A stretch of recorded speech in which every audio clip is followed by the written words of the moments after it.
सगरो खोजली तब न पैली नौकरी के मारा मारवा। अजब सरकार बा, अजब सरकार बा, अजब सरकार बा, अजब सरकार बा।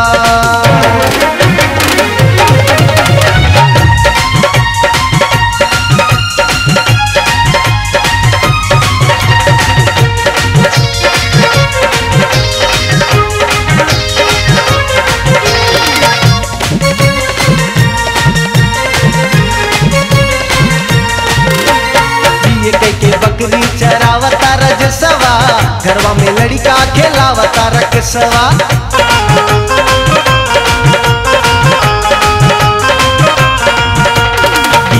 के बकरी चरावता रजसवा, घरवा में लड़का खेलावता रकसवा। भैया दिनेश हमर चूल्हा फूके, हालत उनकर केहू न पूछे, कैसन अत्याचार बा। अजब सरकार बा, अजब सरकार बा, अजब सरकार बा, अजब सरकार बा।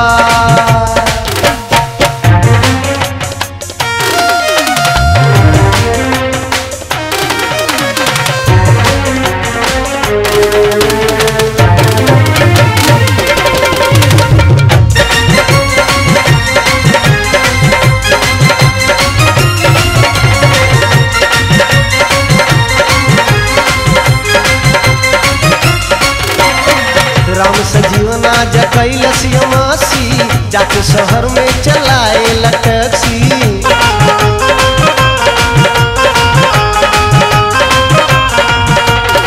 राम सजीवना जकैलस यमासी, जाके शहर में चलाए टैक्सी।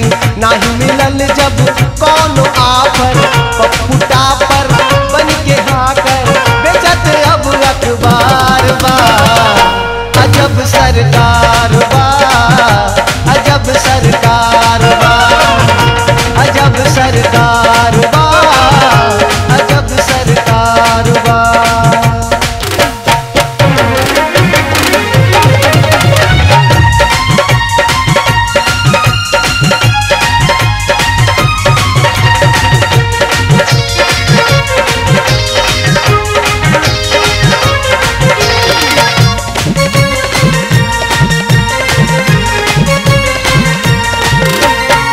संजय शर्मा जगैलन बिफरमा, कहले सबसे कि फूट गई कर्मा।